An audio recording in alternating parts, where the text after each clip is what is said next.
Welcome everyone, I'm Lucky13 and this is my video on Grand Theft Auto 5 for the new generation of consoles, this video being specific to the Xbox One.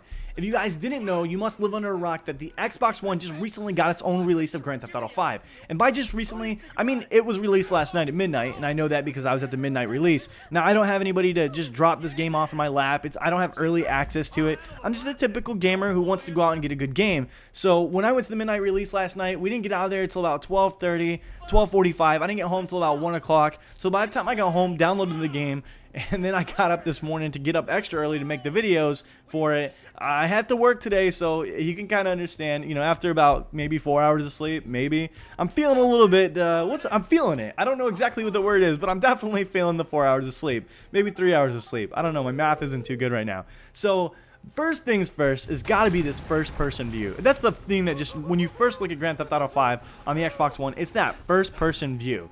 And it's not just a first person view. It's not like it's a gimmick. It's not like it's something that was just thrown in there. It really does feel like it brings this game full circle, like it's like an addition. It not just something that's thrown on there, but like completes the game. I mean, there's multiple games out there that is the like Fallout or like Skyrim where it feels like it could be a third person first person game. You can switch back and forth, but the third person view just feels kind of sketchy, whereas the first person view feels like it's just like how it was supposed to be, how the game was supposed to come out to begin with. So the first thing that I noticed is the guns. Now that we have these guns, the first person guns are unbelievable.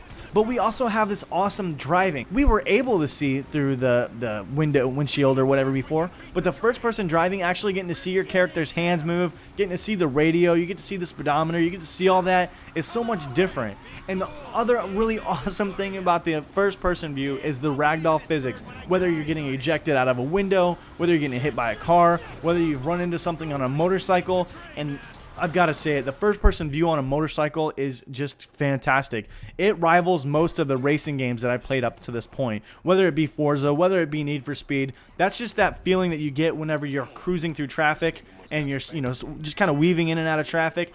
It really makes you feel like the motorcycle is the fastest way of transportation in this game. But along with that, like I had said earlier, is that ragdoll physics where you know if you're driving a motorcycle, weaving through traffic, you're going to hit something, and typically it's something dumb, like you weave out of the way of something and you run into a pole. But anyway, there's way more to this game than just the first-person view. But now that we see that first-person view, you can actually see the weapon customization. Like before, we could have a scope, or we could have a silencer, or we could have, you know, a stock grip, but you really couldn't see into it. Like you wouldn't really tell what it could do for you. But now that you've gone first person, it's really cool. Like you can look through the scope, and I guess it would be the equivalent of like a red dot sight on one of the first person shooters. But I just like the way that Grand Theft Auto has played this out, the way that this whole thing works.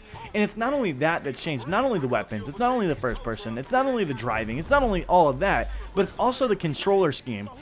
Because now that we're going into first person, there is a separate controller scheme just for first person, which gives you like the standard first person option, which I would suggest, because if you're used to like the Call of Duties or the Battlefields, and you're used to the way buttons press out, the way they play out when you're playing those kind of games, when you're playing those first person shooters, and that's how this game can actually play out. So I'm an inverted player. I play inverted all the games that I've played, so my look is always inverted. When I look down, it looks up. When I press up, it looks down.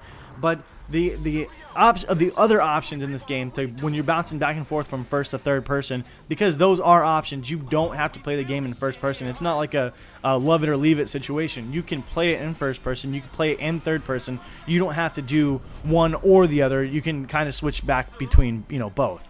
So there is a first person standard for this game, and there is a third person standard, which you can switch back and forth in the controller scheme. I have so many more videos. I just wanted to give you guys this video. I wanted to break down kind of what I'm going to be doing. I'm going to be going into detail over these things. I'm going to kind of give you guys the customization, going through the weapons so you guys can see them, you know, what they do, what they look like first person. I'm also going to be getting into the car and driving around, whether it be, you know, speeding down the highway or using a motorcycle to kind of show you guys exactly what I feel, because though you don't have the controller in your hand, with as beautiful as the graphics have gotten in this game, I can post this video and you'll definitely be able to see it. I appreciate you guys for checking out my content. If you did like my content, content, if you did like this video, make sure you hit the subscribe button. And if you're looking forward to those videos that are coming up in the future, hit the subscribe button for those as well. I'm Lucky13. Thank you for checking out these videos, guys. Thank you for checking it out. I don't even think I could say how much I appreciate you guys checking out this video. And if you didn't notice, I am on the new channel. I am on the xXxLuckyXIIIxXX XXX page. It's not really a noob channel. I'm going to kind of get into some other stuff here. It's an old channel that I had for a while, about 4 or 5, maybe 6 years ago when I first started YouTube. I started this channel, and then I partnered with a couple people and it really didn't work out, but I continued on that channel.